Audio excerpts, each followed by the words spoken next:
Kamu diajari versi yang salah. Di pelajaran sejarah, kita semua mendapat versi yang sama. Manusia purba hidup sebagai pemburu dan pengumpul. Hidupnya keras, tidak menentu, penuh bahaya.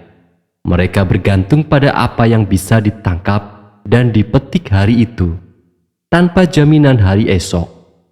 Kemudian, sekitar 12.000 tahun yang lalu, manusia menemukan pertanian. Mereka mulai menanam, mulai menetap, mulai membangun, dan dari sana peradaban lahir. Pertanian adalah kemajuan. Pertanian adalah pilihan rasional dari spesies yang akhirnya cukup cerdas untuk berhenti bergantung pada alam. Versi itu terdengar masuk akal, terasa logis, dan hampir seluruhnya keliru. Bukan keliru dalam detail kecil, keliru dalam asumsi dasarnya.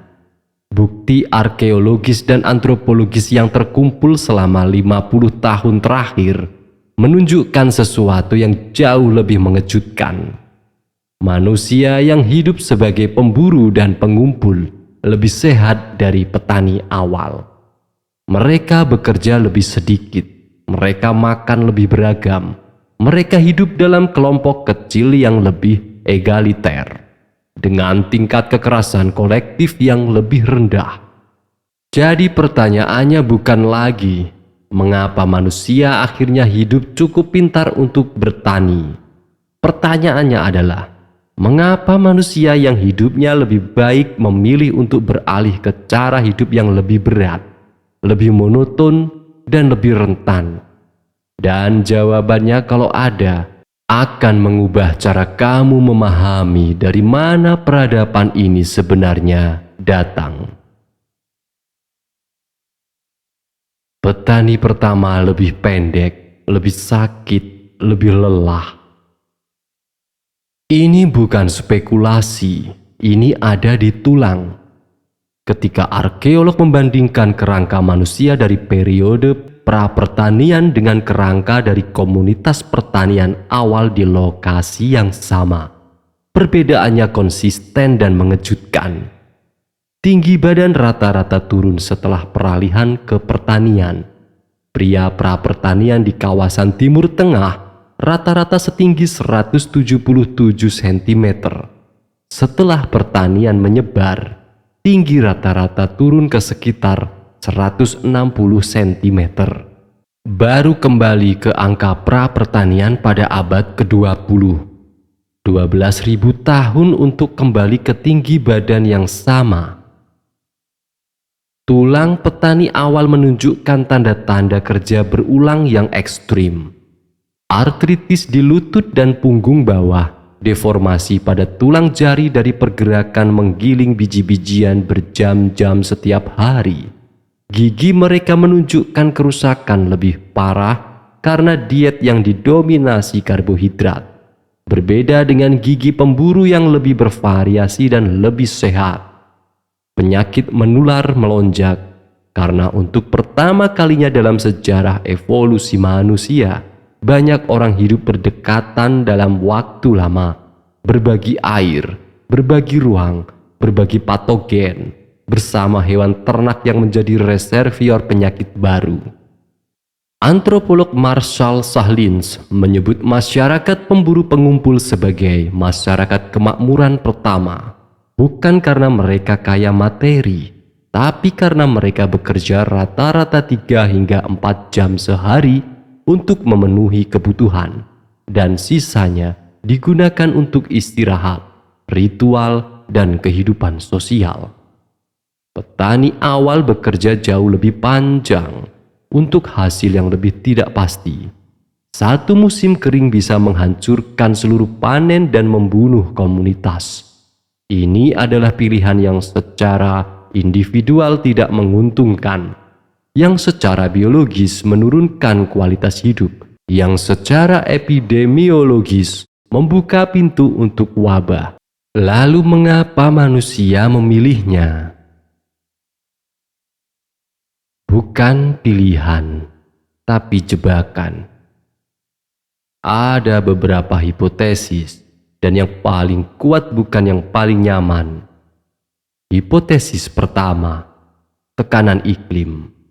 Sekitar 12.000 tahun lalu, periode yang disebut Younger Dryas berakhir. Fase pendinginan tiba-tiba yang berlangsung sekitar 1000 tahun dan membuat banyak wilayah menjadi lebih kering dan lebih dingin. Ketika iklim membaik dan memanas, populasi manusia yang sudah pulih mulai menekan sumber daya alam yang tersisa. Pertanian mungkin bukan pilihan, tapi respons terhadap kelangkaan.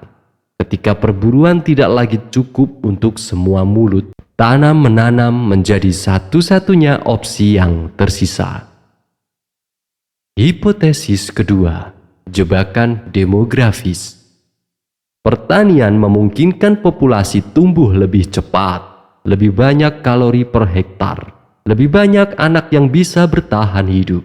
Tapi pertumbuhan populasi itu kemudian mengunci komunitas pada pertanian, karena sekarang terlalu banyak mulut untuk kembali ke perburuan.